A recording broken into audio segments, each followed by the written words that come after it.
Welcome back. We will be looking at integration and the importance of integration in the context of information systems and the importance of continual change in this segment.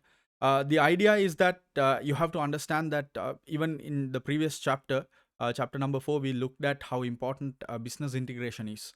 And the simple idea is that none of the components within the business can function alone. It's not a lonely game. If even if there are 5 people within a company and 5 people do 5 functions, all the 5 have to coordinate well, communicate well. Accounting has to talk to HR has to talk to marketing. It's always, and that organization who does that well is an organization that is high performing. So this is why collaboration and coordination is quite critical, and therefore leadership also automatically becomes very important. So that is the idea that they are communicating here. You can take a look at the examples. Now the concern here in the context of information systems is that given the nature of traditional organizations, what has happened is this concept of data silos.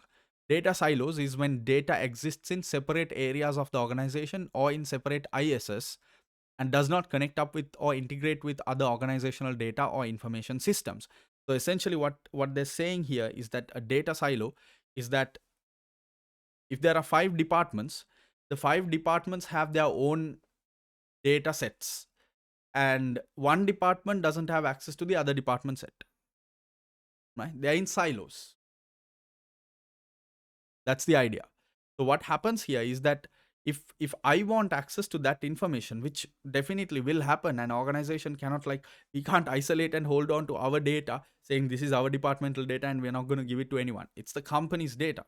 So this existence causes a lot of issues, right? I've worked in at least in my experience, I've worked in situations where data silos have created a lot of problems, because even something as going and getting access can be so challenging, because they are insecure, saying because when you hold on to something, then you start developing some kind of attachment to it and think that if you give it to others, then your importance is going to go down. So I've literally seen it with people who have thought that, and who kind of are a little hesitant to share information which is critical to get something else done, which has no threat whatsoever to this person's role.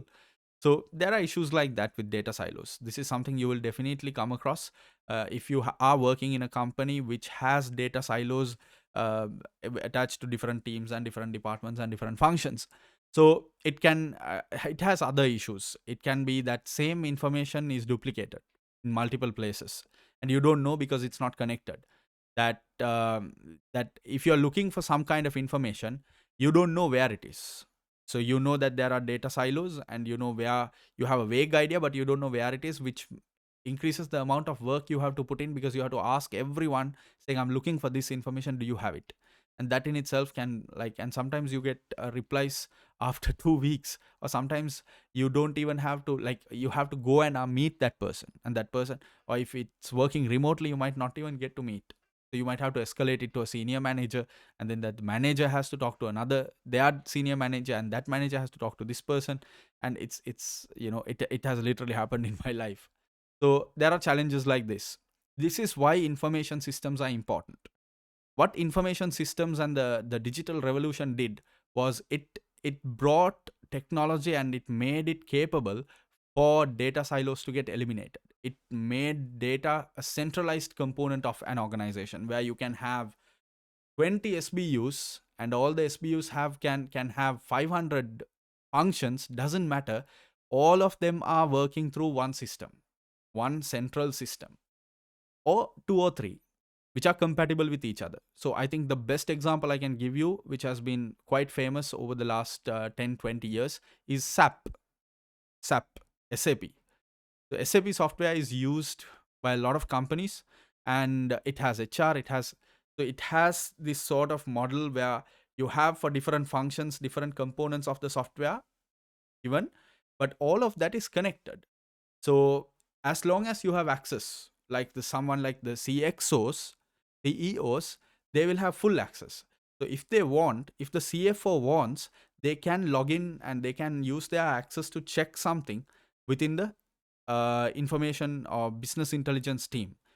If the accounting team wants, they can log in. As long as they have control and authorization, they can log into the system and access something in the sales department.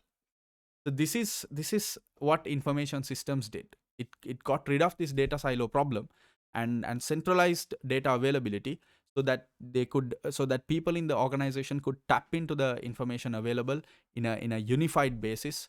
And the kind of technologies that we have available are network technology. I mean, data silos, one big issue was that, before, imagine the time before internet and LAN and WAN and all those things, wireless area network, land, local area networks didn't exist. If you have five buildings, the five buildings have, basic computer systems. They will have those data in those storage devices. So unless you take a floppy, and then that's what we used to do, right? We copy something, one file to the floppy disk, and then go and put it to the other machine and then use that file there. So there was no network. But when the internet came, it enabled to transmit the information, email, all of that. So this is a simple example of how information technology has addressed this issue. We actually have cloud technology, network technology, data warehouses, unified corporate databases, ERP systems, enterprise resource planning systems. The example I gave you, the SAP software. All of these are different types of technologies that address this concern of isolating data and duplicating data and creating so many issues with respect to data. And that brings me to this related concept of the fact that if you are working with technology, this is something very obvious to understand. It's that you have to, as an organization, be open to the concept of continual change. Is you have to be an organization, if you're embracing technology, because technology is continuously changing. If you have that mindset of a mindset that you don't really take you don't really adapt, you don't change, you don't introduce new systems, then your organization is going to fall back, because there's rapid change, extremely fast change, that we don't even know what's going on with technology. That kind of change is happening. So for organizations, that is definitely a huge risk to take in the market. So there are a number of reasons I can provide, or we can look at here, in the sense of why continuous change is important. New technology is one reason, right? That we continuously update our technology, new hardware, new software. Then increased competition, because of the higher pressure, and everybody's moving fast. Then we also need to keep up to that pace, at least so long as we are doing what we are supposed to do well, right? Just because everybody's changing, if we hinder our business, if we don't focus on customer satisfaction, and if we do things that damage our reputation by just trying to change for the sake of change alone, it's not going to help. So you have to carefully and measurably do it. Business growth, and you want to change your structure, you want to implement BPR, you want to change things in the company. Customer expectations, because customers are becoming extremely complicated nowadays. They have various demands and various requests and requirements, and they have a lot of bargaining power, etc. So in such a world, you have to take that into account as well.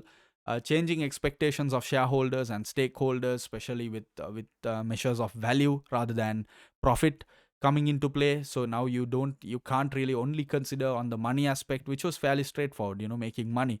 But now, to make money in a sustainable way, in a corporate socially responsible way, in an ethical way, in a morally sound way, in a way that addresses carbon emissions, etc., all of that. So when you have to take care of all of that, you have to always keep an eye out on how technology can be used in order to achieve that.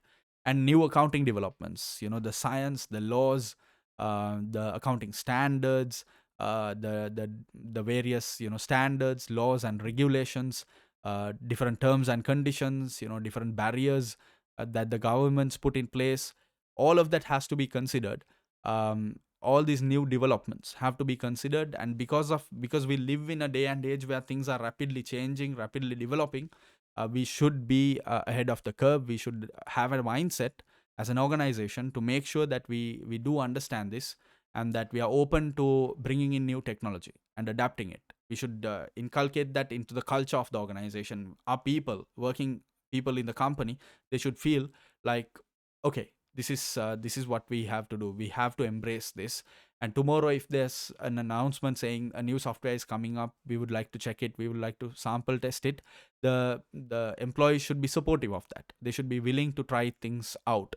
So that is part of being open to new technology. You can definitely check out the questions that are available as well in that segment. So this is the end of the information systems component. We will be looking at IT developments and all the kinds of new technologies that are available for you, which is quite interesting, and which in many cases I think you're already familiar. So we will be looking at that in the next video. Good luck and thank you.